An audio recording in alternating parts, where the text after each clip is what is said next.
I have a few things to say about this movie.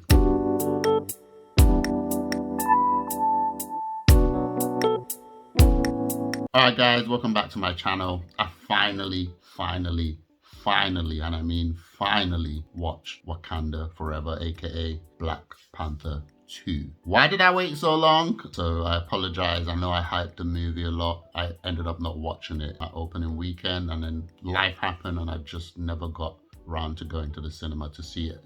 But I finally watched it on Disney Plus. This is a spoiler review, so if you haven't watched it by now, leave this video and come back once you've watched it. But if you have, let's get into it. So the first things first, I enjoyed the beginning. I thought they did the character justice by the way they wrote him out. And also Shuri's acting, man, that was emotional. Like at the very beginning of the movie, you're already trying to get people crying. So the performance at the beginning, especially by Shuri, was amazing. But after that, the movie just kind of, I don't know, it didn't feel like Black Panther after that. I just wasn't feeling it, guys. I wasn't feeling it at all. I know about Akuma. I know about the Marvel version of Atlantis. I know the story already from the comics, and obviously about the feathers serpent god. It was okay, just like there was a lot of things that just didn't make sense. Like it's like they retconned vibranium now existing in another place in the world, when in the comics vibranium only exists in Wakanda. It didn't exist anywhere else. And then you've got things like Riri Williams, or aka Ironheart, coming in because she like a genius little girl, which I get what they were trying to do there. They were trying to basically copy Iron Man, even though they already did that with Peter Parker, right? Guys, you remember the scene with Peter Parker where he was doing his new spider suit and he reminded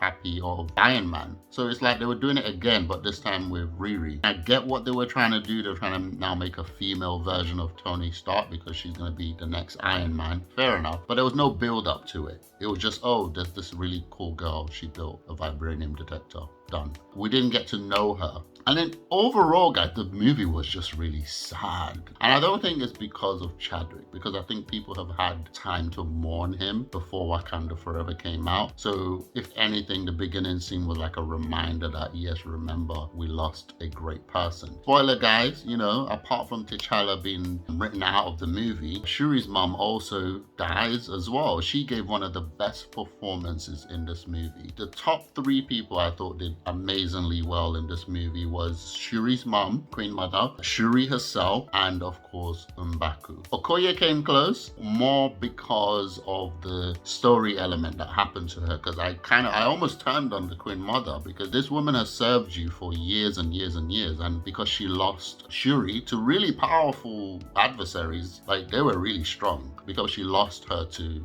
them, the mom exiled her. I personally felt that was out of character, but she's the queen, and they gave her a reason. She's mourning, she's upset, she's angry, she's lost everybody, and she doesn't want to lose her daughter. So that was kind of okay. That entire scene with Okoye was really emotional. Outside of watching it once or twice, I don't think anyone would want to watch it again. I watched it with my kids, I watched it with the family, and they don't want to watch it again. One of the biggest complaints from the young ones is that there was no Black Panther. They literally felt like the whole movie happened and they did not see Black Panther once, and they wanted to see Black Panther. One of their predictions was they felt that Black Panther would have been recast, or M'Baku would take over, or what's his name, Killmonger. So they were expecting to see Black Panther throughout the movie, but just with another character. So they felt robbed of that charm, and as a result, they just like, no, I don't want to watch it again.